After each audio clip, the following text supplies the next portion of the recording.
Hello everyone, আজকে আমরা সবাই মিলে কামরাঙ্গা মাখা খেলাম। তো এত সুন্দর দেখতে কামরাঙ্গা কোথায় পেলাম বা কীভাবে অ্যারেঞ্জ করে খেলাম সেটা আজকে আপনাদের সাথে শেয়ার করছি। এটা হচ্ছে আমাদের গাছ, কামরাঙ্গা গাছ। তো এখন এখান থেকে আমরা কামরাঙ্গা কিছু কয়েকটা পারছি, পারার পর এখন বাচ্চা বাহিনী টোকানোর পরে এটাকে নিয়ে আমরা ছাদ বাগানে বসে বসে সবাই একসাথে খাবো। যেহেতু আমি বাচ্চা পার্টিদের সাথে চলি বেশিরভাগ সময়, তো ওদের সাথে বানিয়ে আবিজাবি খাই। তো আজকে কামরাঙ্গা বানানি খাবো।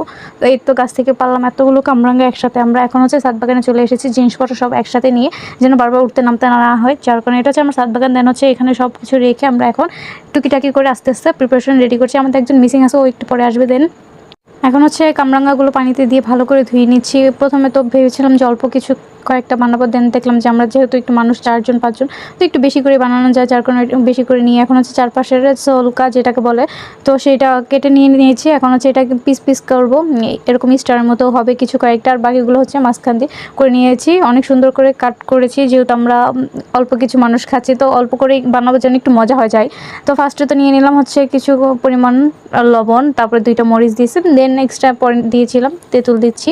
এখন ভাবছিলাম যে তেঁতুলটা কম দিব, পরে দেখলাম যে অনেক কম হয়ে যায়। দেন আরেকটা তেঁতুল দিয়েছি, কেনা তেঁতুল নিয়ে এসেছিলাম। দেন এটাকে সুন্দর করে মাখতেছি। মাখার পরে এটাকে ভালো করে একসাথে মিশ্রিত করবো। তেঁতুল দেখে তো প্রথমে লোলই চলে আসছিল সবার, একই ধরে মুখের মধ্যে পানি চলে আসছে। যাই হোক, তো এখন সুন্দর করে একটু তেল দিয়ে দিচ্ছি, সরিষার তেল নিচ্ছি যেন একটু স্বাদ লাগে, যার তাই।